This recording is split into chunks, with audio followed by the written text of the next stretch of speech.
নমস্কার বন্ধুরা, welcome to my YouTube channel Sagnik Debnath review. আজকে এসে গেছি একটা ট্রেলার রিভিউ করতে। কমল হাসান আর রাকুল প্রীত সিং অভিনীত হিন্দুস্তানি 2।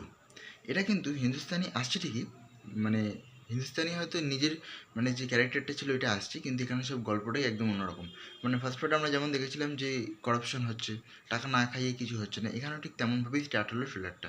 মানে ভালো যারা তারা চান্স পাচ্ছে না, কিন্তু খারাপ যারা যারা কিচ্ছু পারে না বা কিছু, টাকা খাইয়ে কিন্তু ওই পদটা নিয়ে নেওয়া হচ্ছে। এবার এইটার একটা সমাধান হওয়া দরকার, নাহলে এটা কিন্তু আস্তে আস্তে বাড়তে থাকবে। সেটার জন্যই কিন্তু সিদ্ধার্থ বলে যে ছেলেটা, ও আগেও সিনেমা করেছে, এবারেও আছে। ও দেখাচ্ছে এটা কলেজের মানে যে ছাত্রদের একটা প্রেসিডেন্ট হয় সেটা দেখাচ্ছে। এবার ওকে পুলিশ ধরে নিয়েছে, তো একজন ওকে জিজ্ঞেস করেছে এরকম কি হওয়া সম্ভব। বললো হ্যাঁ, একজন আছে যে এটাকে আটকাতে পারবে। অনেক দিন আগে তার নাম শুনেছিলাম, সে হচ্ছে হিন্দুস্তানি ওরফে সেনাপতি। সে কিন্তু একটা জায়গায় নিজের মেডিটেশন করছে, নিজের কুংফু করাটে প্র্যাকটিস করছে সব কিছু, কিন্তু এগুলো দেখার পর সে আর শান্তিতে থাকতে পারেনি। সে কিন্তু আবার ফিরছে এইসবের বিরুদ্ধে যাতে লড়তে পারে।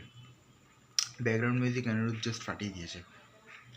কারাপশন যেভাবে আটকানো যায় আমরা ফার্স্ট পার্টও দেখেছিলাম, এখানেও দেখছি কমল হাসান স্যার এতগুলো রোল প্লে করছে, জাস্ট মারাত্মক। অ্যাকশন সিনগুলো জাস্ট নেল্ড হিট। মানে যে এই এজে এসে যা করছে, জাস্ট হ্যাটস অফ।